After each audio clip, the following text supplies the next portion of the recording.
Cina sepertinya diketahui siap menyerang Taiwan kapanpun ia mau. Taiwan seperti biasa juga siap menyambut serangan Cina.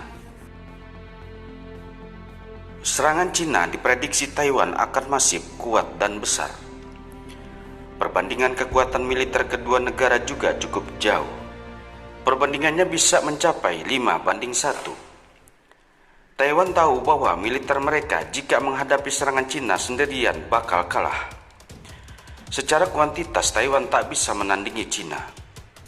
Taiwan lantas mengejar soal kualitas. Alutsista mereka tak sebanyak Cina, namun punya daya pukul mematikan.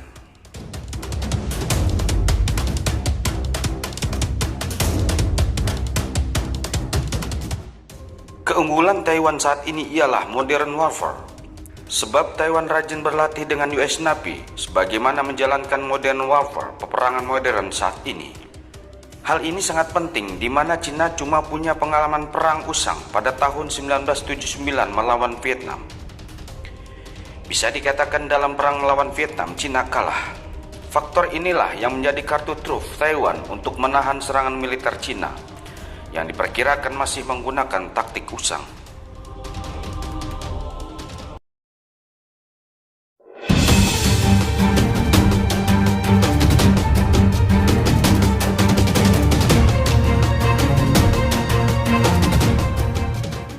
Cina tahu, jika pengalaman perang mereka culun, maka militernya cuma gertak sambal doang di sekitaran Taiwan.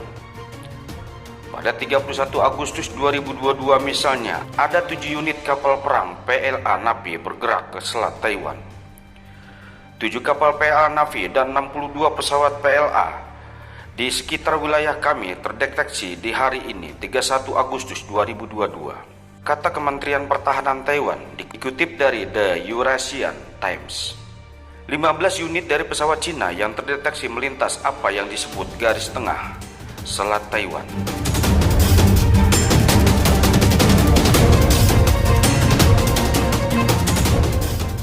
Garis tengah ini berfungsi sebagai perbatasan maritim tidak resmi antara Taiwan dan daratan Cina.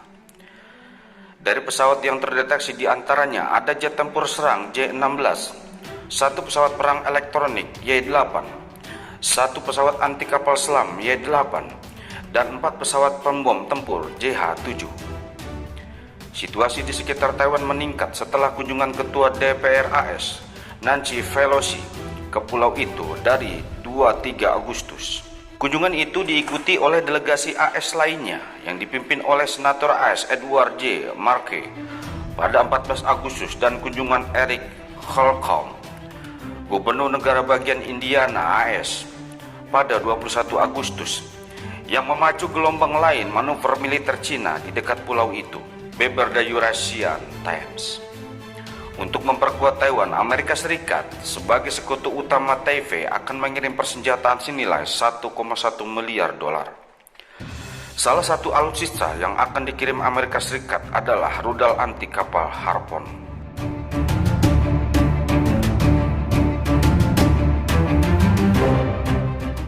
Sementara itu, Presiden AS Joe Biden berencana untuk meminta Kongres untuk mengizinkan transfer senjata senilai 1,1 miliar US dollar ke Pulau Taiwan yang memiliki pemerintahan sendiri, termasuk 60 rudal anti kapal dan 100 rudal udara ke udara bebernya.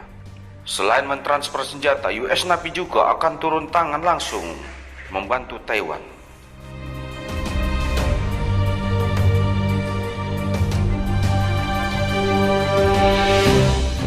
Untuk menyatakan bantuannya ke Taiwan, destroyer Arraix Burg kelas pada 28 Agustus 2022 transit di Taiwan.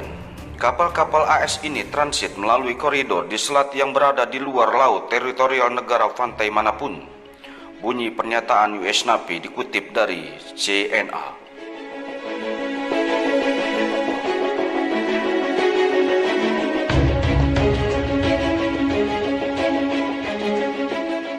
Cina jelas tak terima dengan adanya unsur AS di Taiwan. Cina menyiapkan komando teater timur untuk menggagalkan pelayaran kapal perang AS di Selat Taiwan. Pasukan di teater tetap siaga tinggi dan siap menggagalkan provokasi kapanpun, tegas militer Cina. Cina sejatinya akan terus mempertahankan intensitas latihan perang mereka di sekitaran Taiwan. Peluncuran rudal yang mengelilingi wilayah Taiwan juga diintensifkan Cina. Tindakan ini ditargetkan pada eskalasi besar Amerika Serikat dan berfungsi sebagai peringatan serius bagi pasukan kemerdekaan Taiwan atau mereka yang mencari kemerdekaan, kata Xi. Juru bicara Komando Teater Timur dikutip dari New York Times.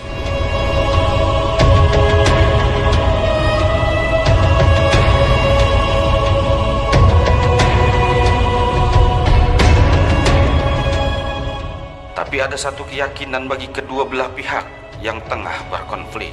Jika konflik pecah menjadi perang, maka perekonomian dunia akan memburuk. Selat Taiwan sendiri merupakan jalur utama bagi kapal-kapal yang melintas dari Tiongkok, Jepang, Korea Selatan, dan Taiwan menuju titik barat.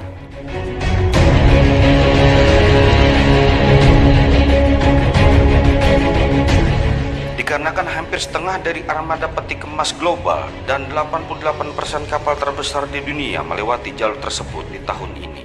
Apabila perang pecah, jalur perekonomian ini pasti tertutup, membuat harga kebutuhan pokok meroket naik. Cina juga ogah ekspor mereka terganggu adanya perang. Seperti diketahui, jika perekonomian Cina ditopang oleh ekspor mereka, sekali ekspor Cina terganggu, masa depan negeri itu terancam.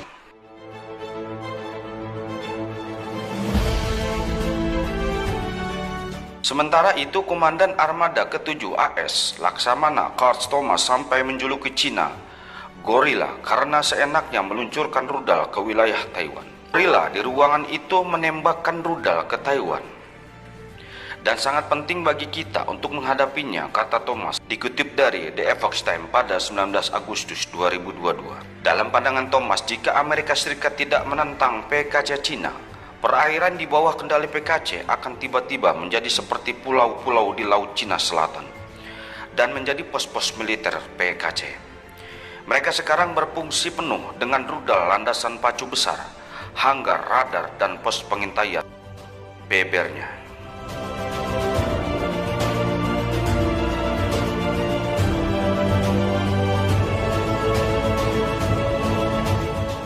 Cina tidak akan melawan Amerika Serikat karena tidak bakal dimenangkan mereka di laut. Tapi Thomas yakin saat ini tujuan PKC seharusnya bukan untuk menantang kepentingan Amerika Serikat di Laut Cina Selatan, atau untuk menantang jalur pelayaran internasional di Laut Cina Selatan, karena Angkatan Laut Biru PKC masih jauh dari harapan. Saat ini yang cuma bisa dilakukan Cina ialah melakukan taktik hiena, mana mereka cuma mengepung Taiwan namun tak berani menerkamnya.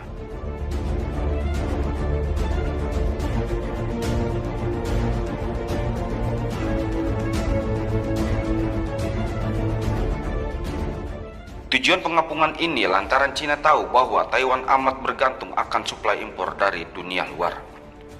Harapannya impor dari negara lain akan diputus Cina, membuat Taiwan kelaparan dan kekurangan energi.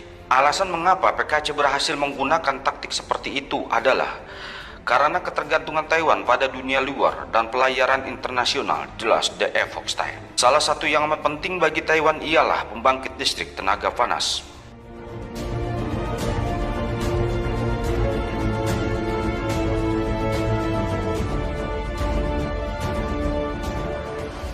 Pembangkit listrik tenaga air dan tenaga surya di Taiwan pada dasarnya dapat diabaikan, namun listrik yang dihasilkan dari bahan bakar fosil atau batu bara dan gas alam di Taiwan telah melonjak dari sekitar 35 terawatt jam pada tahun 1980 menjadi 175 terawatt jam saat ini.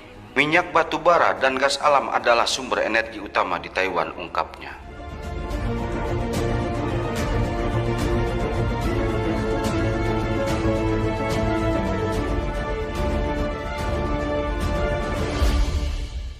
Salah satu penyuplai energi Taiwan adalah Indonesia.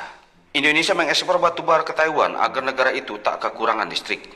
Hal inilah yang akan diblokir Cina supaya Taiwan kekurangan listrik. Taiwan mengkonsumsi energi setara dengan 2,2 juta barel minyak setiap hari yang semuanya diimpor. Importir batu bara terbesar Taiwan adalah Indonesia dan Australia, jelasnya.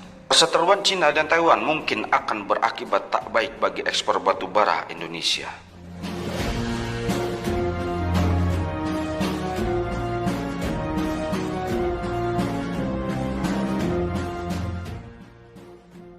Demikian ulasan singkat ini, semoga bermanfaat. Jangan lupa simak video kami selanjutnya hanya di 86 Mas Bro. Terima kasih.